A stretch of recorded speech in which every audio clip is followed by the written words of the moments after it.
I saw him first, the man in the black hoodie watching our house from across the street. A detail easily dismissed in the rush of a Tuesday morning. Lily's lunchbox still open on the counter, her backpack waiting by the door. Then my phone buzzed, with 6 words that turned that ordinary detail deadly. Don't let your daughter go to school today. Maternal instinct is often romanticized, but there's nothing beautiful about the cold terror that floods your veins when you find something foreign in your child's backpack. When security footage from your own home vanishes, when buried memories of an identical face, one scarred by violence and institutionalization, resurface after 20 years of careful forgetting. That woman was supposed to be locked away. Instead, she was standing in the shadows of my life, ready to claim what she believed was stolen from her. Starting with my daughter. Just before we get back to it, I'd love to know where you're watching from today. And if you're enjoying these stories, make sure you're subscribed, because tomorrow's special episode is one you definitely don't want to miss. The morning sun filtered through the kitchen blinds, casting warm patterns across the wooden table where Emily Rhodes hummed softly to herself. Her hands moved with practiced efficiency, spreading peanut butter across whole wheat bread before cutting the sandwich into perfect triangles. 8-year-old Lily sat at the table, legs swinging beneath her chair, her voice animated as she described her upcoming class play. And I get to be the tree that talks. Mrs. Wilson says I have the best projection in class, Lily explained, her small hands gesturing wildly. Do you think Daddy will make it to the show this time? Emily tucked a loose strand of blonde hair behind her ear and smiled. He promised he would, honey. He's marked it on his calendar and everything. She placed the sandwich into Lily's Wonder Woman lunchbox alongside apple slices and a small container of yogurt. Morning routine, a comfortable rhythm that grounded Emily, especially after years of therapy, had finally given her some semblance of normalcy. As Emily poured coffee into her travel mug, something caught her eye through the kitchen window. A man in a black hoodie stood across the street, seemingly watching their house. Emily frowned, squinting to get a better look, but when a car passed, he was gone. She shook her head. Suburban paranoia, that's all it was. Mom, can you help me with my science homework tonight? We're learning about butterflies, Lily said, pulling Emily's attention back to the kitchen. Of course, sweetie. Now grab your jacket, it's chilly today. Emily helped Lily into her purple backpack, making sure her water bottle was secured in the side pocket. Just as she zipped it closed, her phone buzzed loudly against the countertop. Emily glanced at the screen. An unknown number. The message made her blood run cold. Don't let her go to school. Check her backpack right now. Emily stared at the text, her fingers hovering over the screen. A prank. It had to be a prank.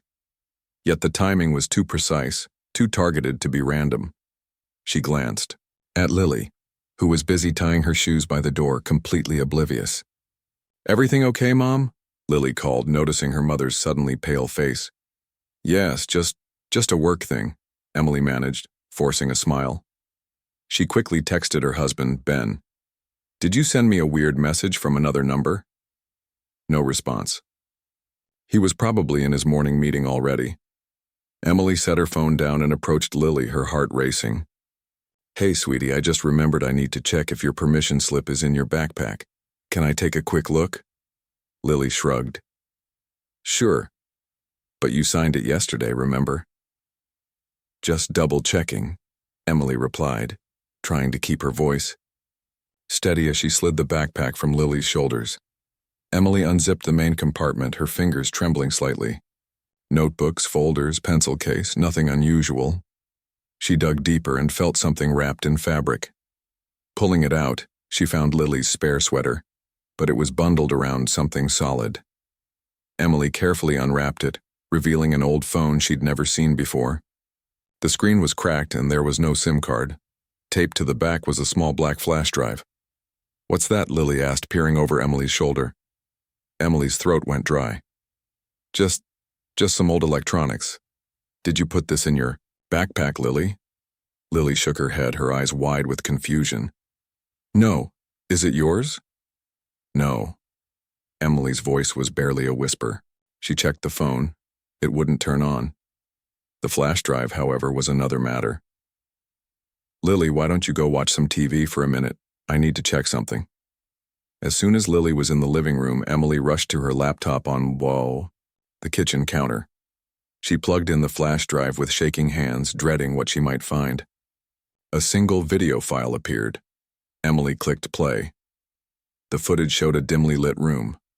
There was a small bed with pink sheets, a dresser, and a window covered with heavy curtains. Then a child came into view, a girl who looked exactly like Lily, down to the strawberry-shaped birthmark on her wrist. The girl pounded on the door, crying for help. Emily's heart hammered in her chest.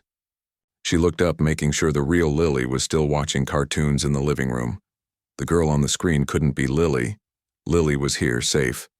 But they were identical. Her phone buzzed again. "If she goes to school, you won't see her." Again. Emily ran to check the security cameras she'd installed after a break-in last year. She pulled up the footage from the previous night and noticed something odd. The recording had a gap. Between 2 a.m. and 4 a.m., there was nothing but static. Someone had been in their house. Emily leaned against the wall, trying to breathe. Call the police? What would she say? That someone had placed a flash drive in her daughter's backpack with a video of a girl who looked like Lily? That someone was texting her threats? Without proof of an actual crime, they'd likely dismiss her. Emily made a decision. "Lily," she called, walking into the living room.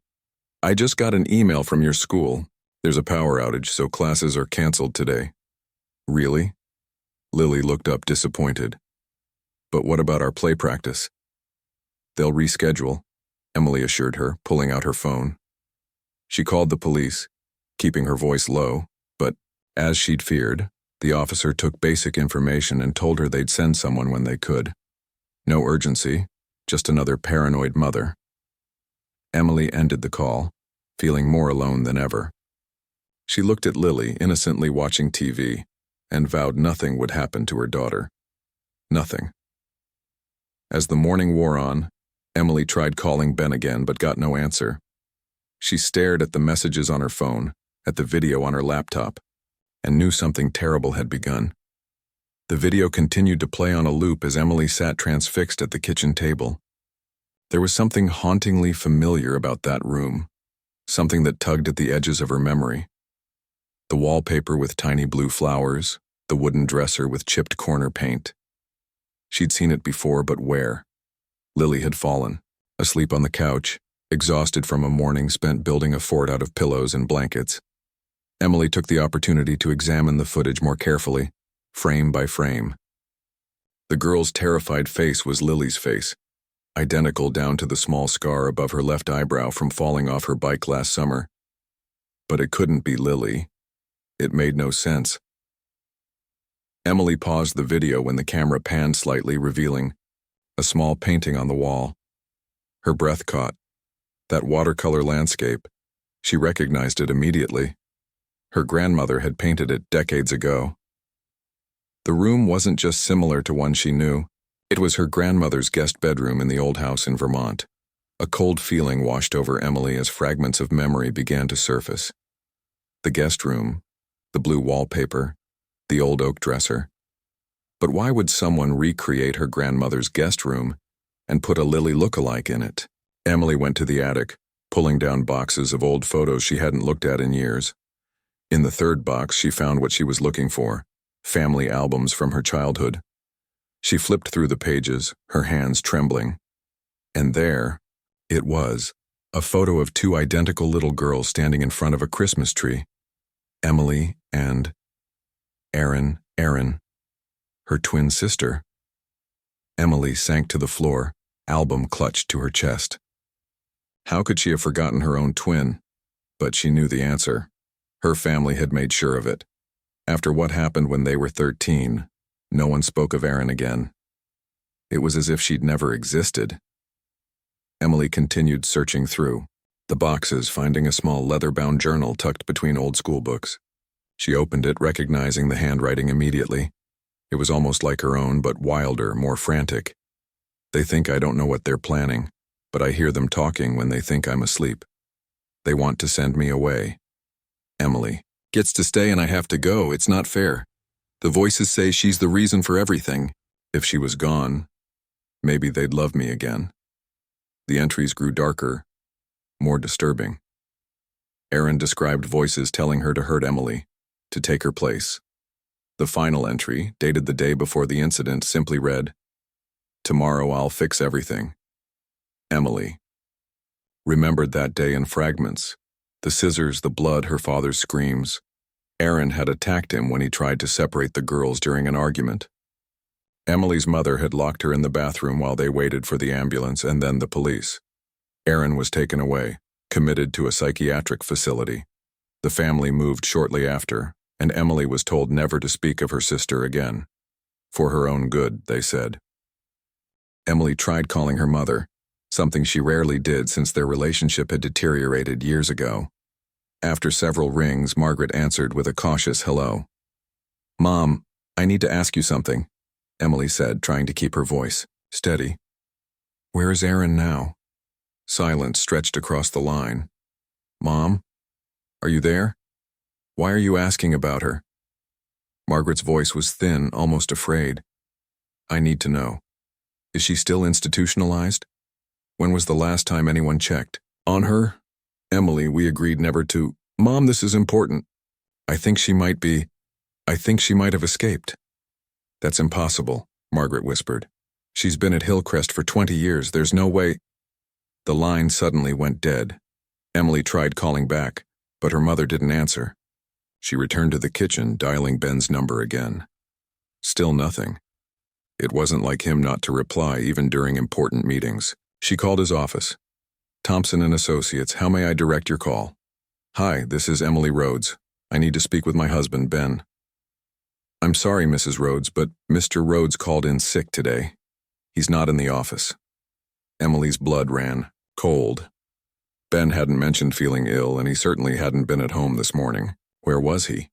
She called her friend Jason, who worked in IT security. "I need a favor," she explained.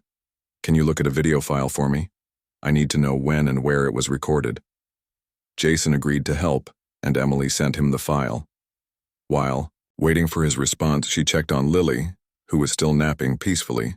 Emily brushed a strand of hair from her daughter's forehead, fighting back tears. Her phone buzzed with a message from Jason. "Metadata shows the video was recorded 2 days ago. GPS coordinates embedded in the file point to a location about 40 miles north of you. That's all I could extract." As Emily processed this information, another text arrived from the unknown number. "You stole my life. I'm taking yours, starting with Lily." Emily dropped the phone as if it had burned her. Erin. It had to be Erin. But how had she found them? How did she know about Lily? Emily went to Lily's room, searching for anything else out of place. Under a pile of drawings on Lily's desk, she found a recent sketch that made her heart stop. A woman who looked exactly like Emily, but with a distinctive scar on her right cheek. Erin had that scar from the same incident that had gotten her committed. The pieces were falling into place, forming a terrifying picture. Somehow Erin had escaped. Somehow she knew about Emily's life, about Lily. And somehow Ben was involved. Emily looked out the window at the darkening sky. Night was coming, and with it, the growing certainty that her family was in danger from a ghost from her past, her own twin sister, who had every reason to hate her. Ben still wasn't answering his phone, and Emily's worry had transformed into a different kind of anxiety. She activated the Find My Phone app, using the family sharing function she'd set up years ago. A small blue dot appeared on the map. Ben's phone was active at an industrial area on the outskirts of town, near the old warehouse district. Emily called her neighbor Martha, who often watched Lily when emergencies came up. "Something's happened with Ben," she explained, keeping details vague. "I need to go check on him. Could Lily stay with you for a couple of hours?" Once Lily was safely settled at Martha's house with strict instructions not to let anyone else pick her up, Emily drove to the location on her map. The area was deserted, mostly abandoned buildings with broken windows and graffiti-covered walls. Ben's silver Honda was parked behind a warehouse with a faded sign reading Watson Storage. Emily approached the car, noticing Ben's briefcase on the passenger seat. He never went anywhere without it. The warehouse door was unlocked, sliding, open with an ominous creak. Inside, the cavernous space was mostly empty except for a few shipping containers and piles of discarded machinery. "Ben?" Her voice echoed in the emptiness. No response. At the far end, a light shone beneath the door. Emily approached cautiously, listening for voices.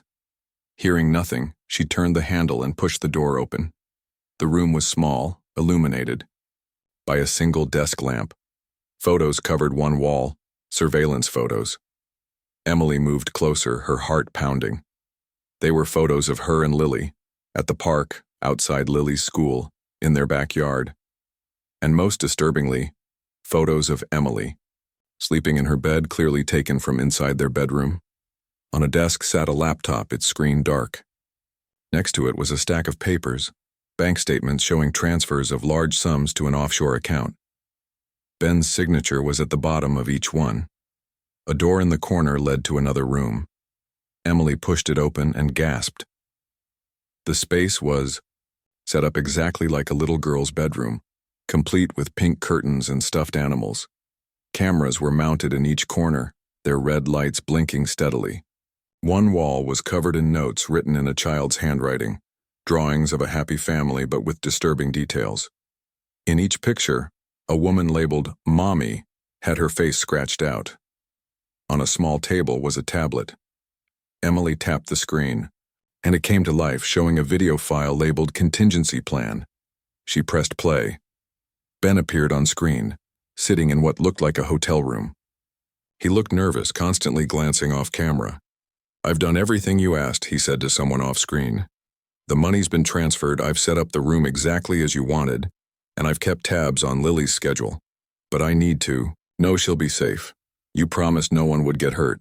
A woman's voice responded, just out of frame. "Don't worry, Ben. Lily will be perfectly safe with me. After all, I'm her real mother." "You're not Emily," Ben insisted, his voice trembling. "I know that now. Aaron, please." The video cut off. Emily staggered back, the tablet slipping from her fingers. Ben knew. He knew about Aaron, had been working with her, betraying Lily. Emily checked the timestamp on the video. It was recorded yesterday. Whatever they were planning was happening now. Her phone rang, startling her. Ben's name flashed on the screen. "Where are you?" she answered, fighting to keep her voice level. "I'm at home." "Where are you? And where's Lily?" "I came home for lunch and you're both gone." Emily closed her eyes, steadying herself. "I'm running errands. Lily's with Martha. I'll be home soon." "Okay, I'll see you then. Love you." The casual "love you" nearly broke her. How long had he been lying? How long had he been helping Aaron plan? Whatever this was, Emily drove home in a daze, recording everything she'd found on her phone's voice memo app. If something happened to her, there would be evidence. When she pulled into the driveway, Ben was waiting on the porch. He looked normal. The same Ben who had kissed her goodbye that morning. The same Ben who had promised to attend Lily's play. The same Ben who had apparently been conspiring with her psychotic twin sister. "Hey," he greeted her with a smile. "I was worried. You weren't answering your phone." "Battery died," Emily lied, walking past him into the house. "How was your meeting?" "Fine, just the usual client issues." Another lie. They moved through the evening like actors in a play.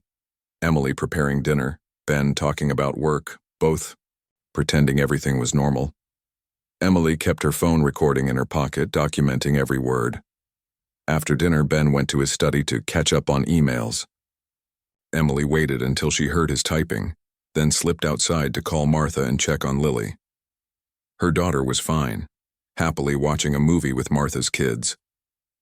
At midnight, when Ben was in the shower, Emily retrieved the flash drive and her phone. She waited in the living room, sitting in darkness until he emerged in his pajamas, startled to find her there. "Em, what are you doing sitting in the dark?" Emily tapped her phone, playing the video from the warehouse. Ben's face drained of color as his own voice filled the room. "How long have you been working with her?" Emily asked when the video ended. Ben sank onto the couch, his shoulders slumped in defeat. "A year. She contacted me claiming to be you, said she needed help with a surprise for the family." "And you believe someone pretending to be me?" Emily's voice was ice. "She looked exactly like you, Emily. She had photos of us from our wedding that only you would have. She knew things only you would know." Ben ran his hands through his hair. "I thought she was you until 3 months ago when I saw the scar. I remembered you mentioning a twin sister once in passing." "So you knew it was Erin? And you still helped her?" "She threatened to hurt you and Lily if I didn't. She said she'd been watching us for years, planning everything. She offered me money, said she just wanted to meet Lily to be part of her life." "What was the plan, Ben? What did she want you to do?" Ben looked up, his eyes filled with tears. "She wanted me to bring Lily to her tomorrow, said she just wanted to spend time with her niece. But I realized last week she was never planning to bring her back." Emily stood, unable to bear being near him. "You were going to let her take our daughter, your own child?" "No, I was going to warn you, I swear. That's why I made the video. Insurance, in case something happened to me. I was going to tell you everything tonight." Emily didn't believe him, couldn't believe anything he said. "Where is she now?" "I don't know. She changes locations constantly. The last time I saw her was at the warehouse." Emily grabbed her keys and headed for the door. "Where are you going?" Ben called after her. "To get our daughter. Then we're leaving." "Don't. Follow us, Ben. Don't call. Don't try to find us." "Emily, wait. She's dangerous. You don't know what she's capable of." Emily turned back, her eyes cold. "Yes, I do. I grew up with her. And unlike you, I won't let her anywhere near Lily." She left Ben standing in the doorway, his pleas fading behind her. As she drove to Martha's house, her phone buzzed with a new message. "Time's up, sister. Ready to play?" Emily's hands tightened on the steering wheel. She was done being manipulated, done being afraid. If Erin wanted to play games, Emily would play to win, because her daughter's life depended on it. Emily pulled up to Martha's house, her headlights cutting through the fog that had settled over the quiet neighborhood. It was just past midnight. She sent Martha a quick text, not wanting to wake the entire household with a doorbell. Within moments, Martha appeared at the door in her bathrobe, concern etched across her face. "Emily, is everything okay?" "Family emergency," Emily said, keeping her voice steady. "I need to take Lily now." Martha nodded, accustomed to the unpredictable nature of life with young children. "She's sound asleep on the couch. Do you want me to wake her?" "No, I'll carry her." Emily stepped inside, her eyes immediately finding Lily's sleeping form, partially covered by a Disney princess blanket. Relief washed over her. Lily was safe. For now. As Emily gathered her daughter and the small backpack of overnight essentials, Martha placed a hand on her arm. "You know you can talk to me if something's wrong, right?" Emily forced a smile. "I know. Thank you for watching her." Once Lily was buckled into the back seat, still asleep, Emily pulled out her phone. There was only one person she could think to call at this hour: Claire Wilson. They'd met in a therapy group years ago, and Claire had since become a trauma therapist herself. More importantly, she lived an hour outside of town, far from Ben, and hopefully far from Erin's reach. "Emily," Claire answered, her voice thick with sleep. "What's happening?" "I need a place to stay tonight. It's complicated." Claire didn't hesitate. "You know where the spare key is. I'll make up the guest room." The drive to Claire's small farmhouse took Emily past familiar landmarks that now seemed sinister in the midnight darkness. Every pair of headlights in her rearview mirror made her heart race. Twice she took deliberate detours to ensure she wasn't being followed. Lily stirred as Emily carried her from the car. "Mommy, where are we?" "At Aunt Claire's house." "Go back to sleep, sweetie." Claire met them at the door, her auburn hair pulled back in a messy bun, eyes alert despite the hour. She helped settle Lily in the guest bedroom before leading Emily to the kitchen.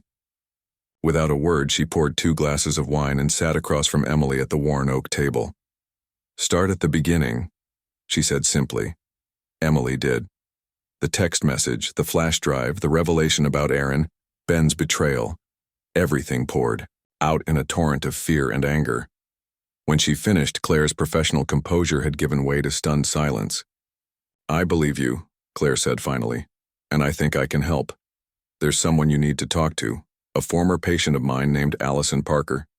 She was at Hillcrest during the same time as your sister." "Hillcrest? The psychiatric facility?" Claire nodded. "Allison mentioned an Aaron who matches your sister's description. The stories she told, they were disturbing. I can arrange a meeting tomorrow." Emily's phone buzzed with another text. "Running away won't help. I found you once, I'll find you again." She showed the message to Claire, who immediately took the phone and removed the battery. "We'll get you a burner phone tomorrow. For now, try to get some sleep. You're safe here tonight." But sleep didn't come easily. Emily sat beside Lily's bed, watching her daughter's peaceful breathing, wondering how her life had shattered so completely in less than 24 hours. Morning arrived with the smell of coffee and Claire's quiet efficiency. After breakfast, while Lily watched cartoons, Claire made a call. "Allison can meet us at the diner in town at noon." She was hesitant, but agreed when I explained the situation. The diner was quiet for a Saturday, most of the lunch crowd not yet arrived. Emily spotted Allison immediately, a thin woman with prematurely graying hair and watchful eyes that continuously scanned the room. Claire made the introductions and they settled into a booth far from the other customers. "Claire says your sister is Erin Rhodes," Allison began without preamble. "I remember her well. We were at Hillcrest together for 3 years." "What was she like?" Emily asked, dreading the answer. Allison's hands trembled slightly as she wrapped them around her coffee mug. "Brilliant, manipulative, violent when she needed to be. The staff thought she was making progress, but those of us who lived with her knew better. She was just getting better at hiding the darkness." "Did she ever talk about me? About our family?" "Constantly. She believed you took her place, that you were living the life that should have been hers. She had this bizarre theory that when you were born, your souls got mixed up. She was supposed to be the good twin, the loved one." Allison paused. She used to say she was going to fix the mistake one day. Emily felt ill. How would she fix it? By taking back what was hers, your identity, your life. Allison leaned forward. "Here's what you need to understand. Erin is a master manipulator. She convinced the staff she was taking her medication when she wasn't. She sabotaged other patients' treatment to make herself look better by comparison. She could turn on tears or rage like flipping a switch. And she was patient. God, was she patient." "When did you last see her?" Claire asked. 6 years ago. I was released before her, but I heard she was eventually transferred to a lower security facility. After that..." Allison shrugged. Emily pulled out her wallet, showing Allison a photo of Lily. "Did she ever mention children? Or specifically, girls who look like this?" Allison's face paled. "Is that your daughter? How old is she?" 8. Erin had a fixation on little girls with blonde hair. She would collect newspaper clippings about them, especially ones who'd gone missing. She said they reminded her of how she used to be before the switch. Allison pushed the photo back, her hand shaking more violently now. "If Erin is fixated on your daughter, you need to get as far away as possible." After Allison left, Claire and Emily sat in stunned silence. "We need to check official records," Claire finally said. "Find out exactly when and how Erin was released or escaped." They returned to Claire's house, where Emily used the burner phone to call the local police department.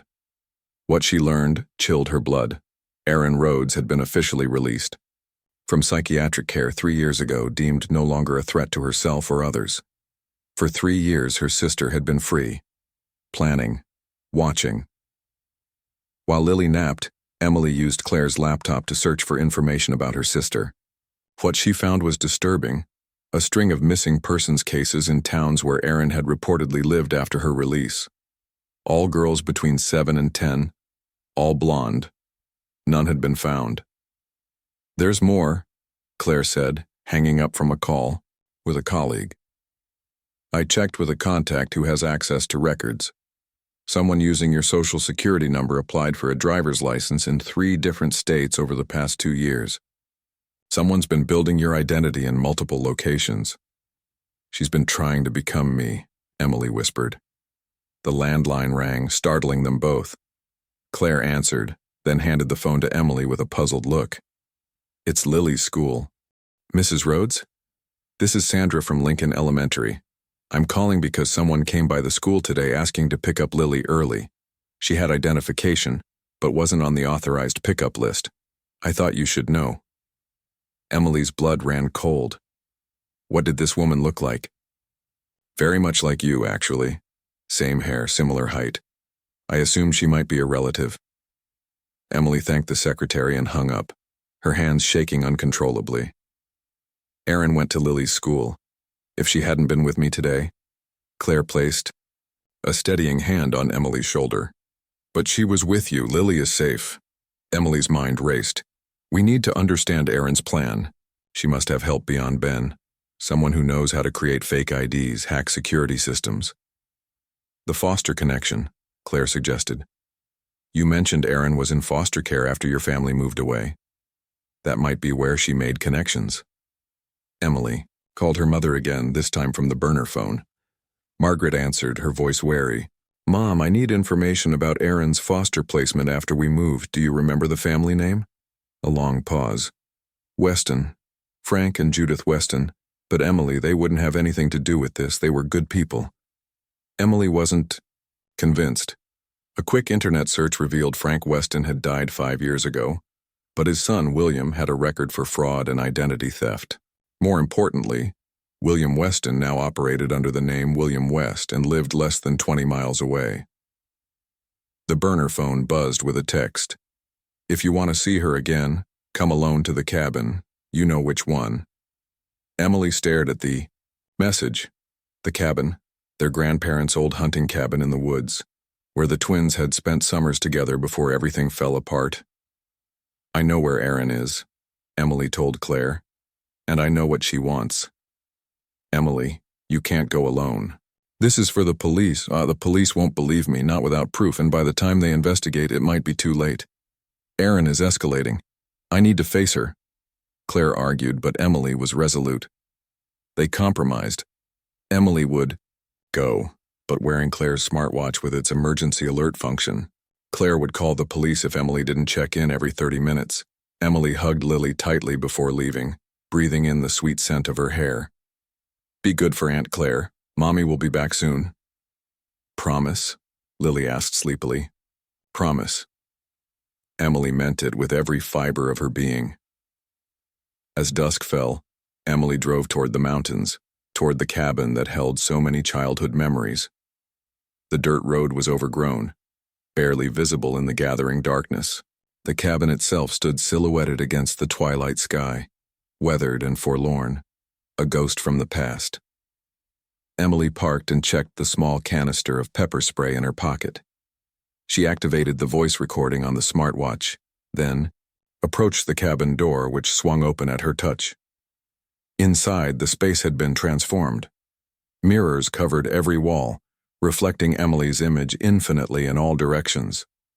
In the center of the room stood Erin, a perfect reflection of Emily herself, but with wild eyes and a jagged scar across her right cheek. "Welcome home, sister," Erin said with a smile that didn't reach her eyes. "Ready to play?" The twins stood facing each other in the mirror-lined room, identical yet fundamentally different. Where Emily's eyes held fear and determination, Erin's gleamed with something darker, a hungry triumph. "You've lost weight since we last saw each other," Erin observed, circling Emily like a predator. "Motherhood suits you, though the worry lines are new. Ben told me you're always anxious about something." "Where is he?" Emily demanded, trying to keep her voice steady. "Is Ben here?" Erin laughed, the sound unnervingly similar to Emily's own laugh. "He'll join us soon. He's been very helpful, you know." A bit reluctant lately, but money is a powerful motivator. What do you want, Aaron? Why now, after all these years? Aaron stopped circling, her expression suddenly serious. You know what? I want the same thing I've always wanted. What should have been mine from the beginning. My life. Our life, Aaron corrected. The life I was supposed to have before they decided I was the defective twin. The broken one. She gestured around the mirror-lined room. Do you like my setup? I thought it was poetic. The place where we used to pretend to be each other, where no one could tell us apart. Emily remembered those summers, the innocent games of twin switching that had seemed so harmless then. We were children, Aaron. What happened to you wasn't my fault. Wasn't it? Aaron's voice hardened. You stood by while they took me away. You let them erase me from your life. You got the family, the husband, the daughter, everything. You attacked our father with scissors. He was trying to separate us, Aaron shouted, her composure cracking.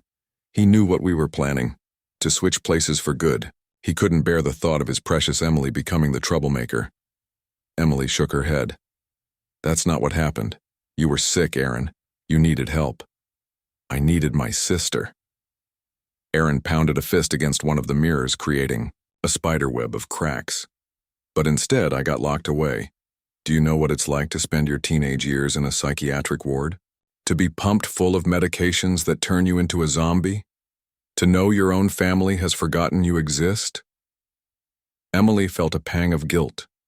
She had forgotten, had allowed herself to suppress the memories, to move on with her life, while Aaron suffered.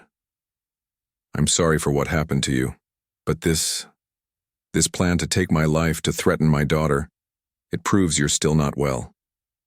Aaron's smile returned, chilling in its calm. Actually, it proves I'm perfectly rational. I spent years planning this, learning everything about you, your habits, your expressions, every detail of your life. I studied psychology, learned how to manipulate the doctors into thinking I was cured. I befriended people with useful skills. She gestured to the technology around the room. And then I met your husband. So devoted to you, or so I thought. Emily glanced at the smartwatch, knowing Claire was listening. She needed to keep Aaron talking to get her to reveal where Lily was supposed to fit into this twisted plan. So the plan was what? To kidnap Lily, take my place, and then what? Kill me? Ben would never believe you were me. Oh, he already did, for nearly a year. I was you every time I met with him. As for killing you, Aaron shrugged. That was never the plan. I wanted you to experience what I experienced, to be labeled as the unstable one, the dangerous twin. The flash drive, the text messages, they were breadcrumbs leading to your breakdown. By the time Ben brought Lily to me, you would have been in the midst of a very public psychotic episode. The pieces fell into place, the strange texts, the security footage gaps, the evidence planted to make Emily look paranoid, all designed to gaslight her. But then Ben figured out who you really were. Yes, that was unfortunate. He saw the scar during an intimate moment, started asking questions. Aaron touched the jagged line on her cheek. A gift from a fellow patient at Hillcrest. I usually cover it with makeup, but I got careless. A floorboard creaked from another room. Aaron's eyes flickered to a door in the corner. Enough reminiscing. It's time for the main event. Which is what, exactly? A simple game to determine who deserves to be Emily Rhodes. The winner walks out of here with a life. The loser disappears. Aaron reached into her pocket, pulling out a small revolver. I've grown tired of the long game. Emily tensed, calculating the distance to the door, her chances of overpowering her twin. The odds weren't good. What about Lily? Emily asked. She knows her mother. She'll know you're not me. Children are surprisingly adaptable, and 8-year-olds still believe in magic, like how mommy can suddenly be different. Aaron's eyes glittered. Besides, she's already starting to trust me. We've had several secret conversations when you thought she was at school. The realization hit Emily like a physical blow. The times Lily had mentioned imaginary friends, the strange drawings, her sudden interest in twin magic. It hadn't been innocent childhood fantasy. But enough talk. Ready to start the game? Aaron gestured to the mirrored walls. The rules are simple. You convince me you're the real Aaron, and I'll let you and Lily go. I convince you you're Aaron, and I walk out of here as Emily. It was a psychological trap, designed to make Emily doubt her own identity, just as Aaron had been forced to do all those years ago. Emily needed to stay grounded, to hold on to her memories, her sense of self. I won't play your game, Aaron. Where's Lily? Is she here in the cabin? Aaron's expression darkened. You're not following the rules. She raised the gun, pointing it at Emily's chest. Let me clarify the stakes. Play the game, or I'll find Lily at Claire's farmhouse. You think I don't know where you've been hiding? I've been tracking you since you left Ben. Emily felt a chill run through her. The smartwatch on her wrist was still recording, still transmitting to Claire. She subtly pressed the emergency alert button, hoping Claire would understand to take Lily and run. Fine, Emily said. I'll play. But I need proof Lily is safe first. Aaron considered this, then nodded toward the door in the corner. She's in the basement, sleeping. I gave her something to help her rest. She was so excited to see her aunt. Aaron again, but children need their sleep. I want to see her. After the game, Aaron insisted, but her attention was momentarily diverted by a sound outside, car tires on gravel. In that split second, Emily lunged for the gun. The twins grappled, the weapon between them, each fighting with the desperate strength of a mother protecting her child. Emily managed to twist the gun away, but Aaron slammed her against one of the mirrors, glass shattered, raining down around them. The door burst open and Ben stood framed in the doorway, his eyes wide with horror at the scene before him. Emily! Aaron! Stop! Aaron whirled toward him, her face contorted with rage. You promised to help me. I came to end this, Ben said, stepping into the room with his hands raised. No one else needs to get hurt. Aaron laughed bitterly. Always the hero at the last minute. Did you tell Emily how eagerly you accepted my money? How you didn't question why your wife suddenly wanted secret meetings and offshore accounts? I made a terrible mistake, Ben admitted, his eyes finding Emily's. But I'm here to fix it. Emily didn't know whether to believe him. Where's Lily? Ben, is she really in the basement? Before Ben could answer, Aaron retrieved the gun from the floor and pointed it at him. Enough. This isn't how it was supposed to be. We had a deal, Ben. The deal's off, Ben said calmly. I've called the police. They're on their way. Aaron's face transformed, rage replacing calculation. With a strangled cry, she lunged at Ben, the gun outstretched. Emily screamed a warning, but it came too late. Aaron plunged a concealed knife into Ben's abdomen. Ben crumpled to the floor, blood seeping through his shirt. Emily, he gasped. Lily's in the basement. Get her out. Emily hesitated, torn between helping Ben and finding her daughter. Go, Ben urged. I'll keep her here. Emily dashed for the basement door, flinging it open to reveal a steep staircase, descending into darkness. She fumbled for a light switch, her heart pounding. At the bottom of the stairs, she found a small room fitted with a child's bed. Lily lay there, eyes closed, breathing steadily. Lily! Emily rushed to her daughter, checking her pulse. It was strong and regular, some kind of sedative, just enough to keep her quiet. Emily gathered Lily in her arms, the small body warm and reassuringly heavy. As she carried Lily up the stairs, the smell of smoke reached her nostrils. The main room was filling with smoke, flames licking up the wooden walls where the mirrors had once hung.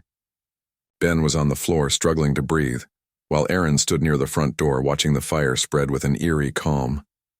If I can't be you, Aaron said when she saw Emily, then neither of us will exist. Aaron, please, let us out. This won't solve anything. For a moment, something like regret flickered across Aaron's face. You know, I never really wanted your life. I just wanted someone to understand my pain. She stepped aside, clearing the path to the door. Go, take her. Emily didn't hesitate. Clutching Lily, she started toward the door, then looked back at Ben. "Help me get him out." Erin shook her head. "He chose his side. Leave him." "I won't let him die," Emily shouted over the growing roar of the flames. "Then choose," Erin said simply. "Him or your daughter. The roof won't hold much longer." With a strangled sob, Emily carried Lily outside, laying her gently on the grass away from the burning cabin. Then she turned to go back inside. But it was too late. With a thunderous crack, part of the roof collapsed, blocking the doorway. Emily screamed, watching helplessly as flames engulfed the structure, the heat searing her face even from yards away. "Ben!" she cried. "Erin!" But there was no answer except the hungry crackling of the fire.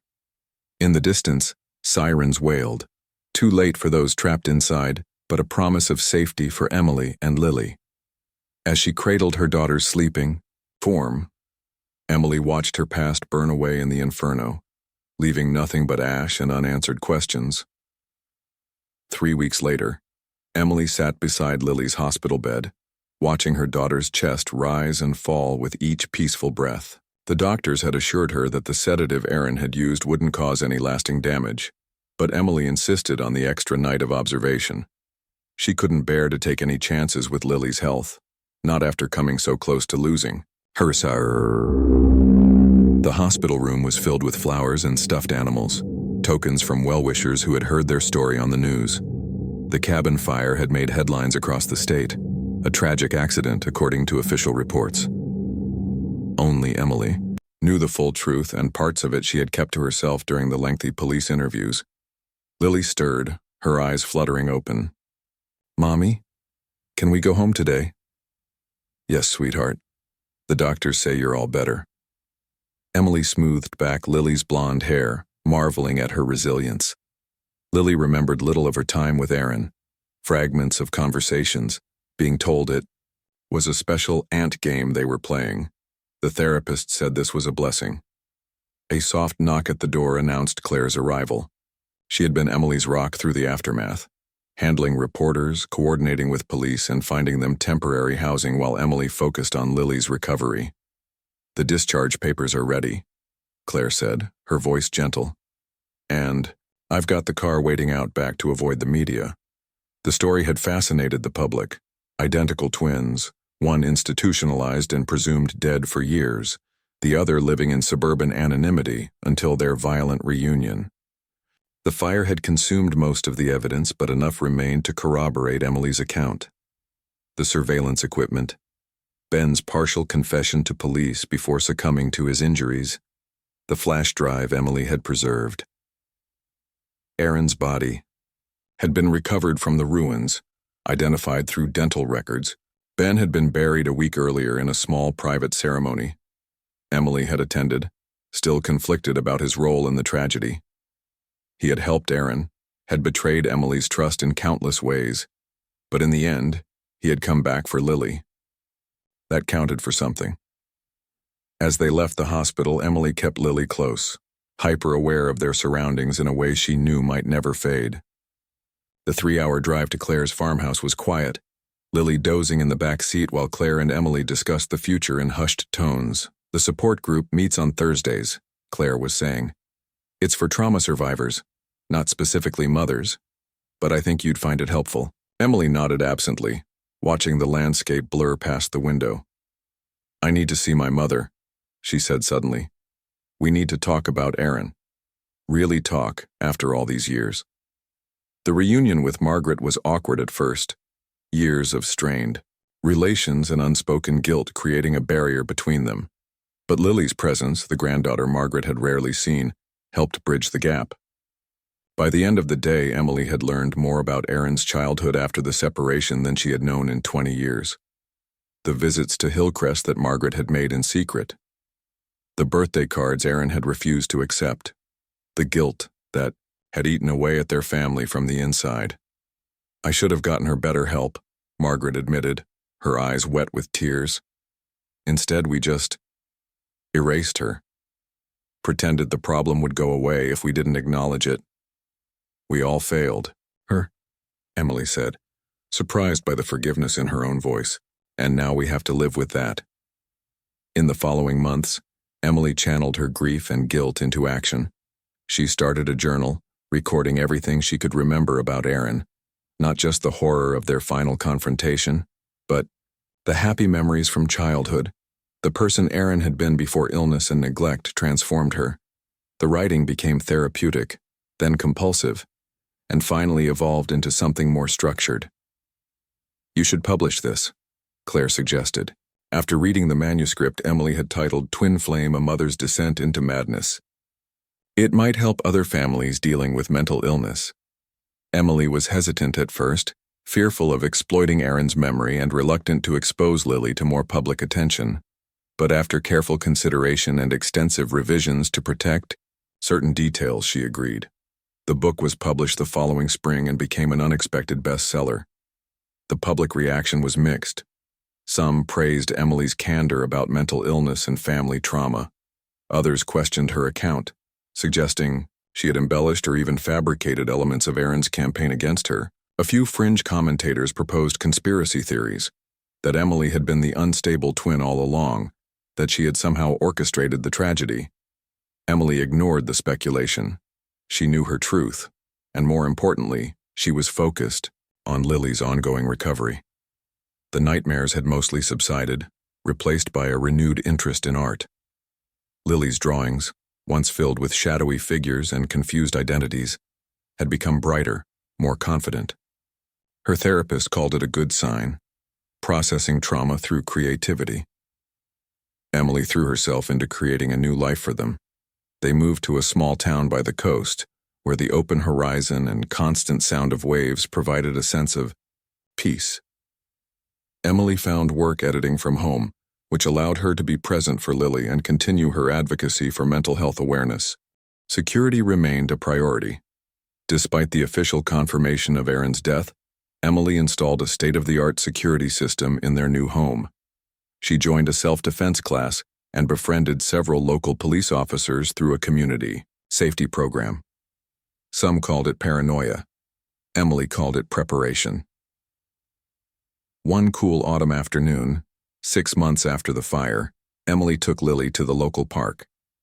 As Lily played on the swings, Emily noticed a figure watching from beneath a distant oak tree, someone in a dark coat, face obscured.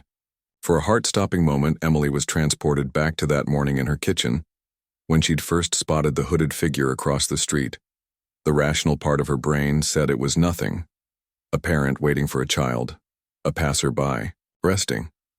But the part of her forever changed by Aaron's reappearance wouldn't be silenced. Emily called Lily over immediately, bundled her into the car, and drove home with frequent checks of the rearview mirror. There was no one following them, no sinister presence materializing at their door. Just ordinary life continuing, with its ordinary anxieties amplified by extraordinary experience. That night, after tucking Lily into bed with extra kisses and an extra bedtime story, Emily's phone lit up with a text from an unknown number. "Round 2. Ready?" Emily's blood turned to ice. She immediately contacted the police, who traced the message to a disposable phone purchased that morning with cash. The security footage from the store showed a woman in a baseball cap and sunglasses, impossible to identify.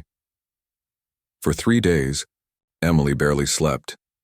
She kept Lily home from school, checked the locks compulsively, and jumped at every sound. But no further messages came. No strange figures appeared at their windows. The police increased patrols in their neighborhood, but found nothing suspicious. On the 4th night, exhausted and strung out from constant vigilance, Emily finally collapsed into a fitful sleep. She dreamed of the cabin, of mirrors and flames, of 2 identical women disappearing into smoke.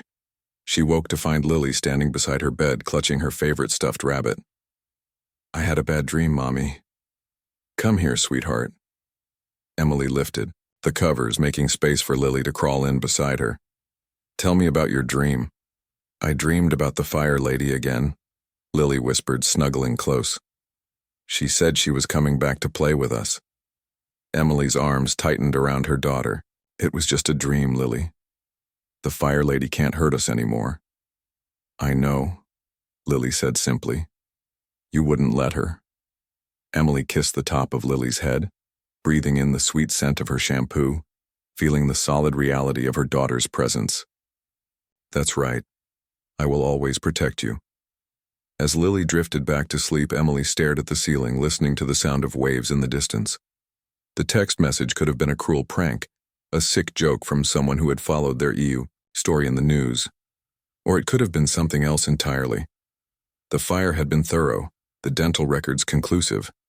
But Emily had learned never to underestimate her twin's determination, her capacity for deception. If anyone could orchestrate their own death, it would be Aaron. Emily reached for her phone on the nightstand, opening a list she'd been compiling. Security upgrades, legal preparations, emergency contacts. At the bottom, she added a new item. Round 2 contingencies. Whatever came next, whether the threat was real or imagined from beyond the grave or merely from the shadowy corners of her own traumatized mind, Emily would be ready. She had faced her worst nightmare once, and survived. She had protected Lily then, and she would protect her always. Outside, the wind picked up, rattling the windows like ghostly fingers seeking entrance. Emily pulled Lily closer and closed her eyes, surrendering to whatever dreams might come. How far would you go to protect your child from a threat no one else believes exists? The line between paranoia and protection is thinner than we think, especially when the danger wears a face identical to your own. If this tale of twisted family bonds kept you on edge, hit like and subscribe for more psychological thrillers that explore the darkest corners of the human mind.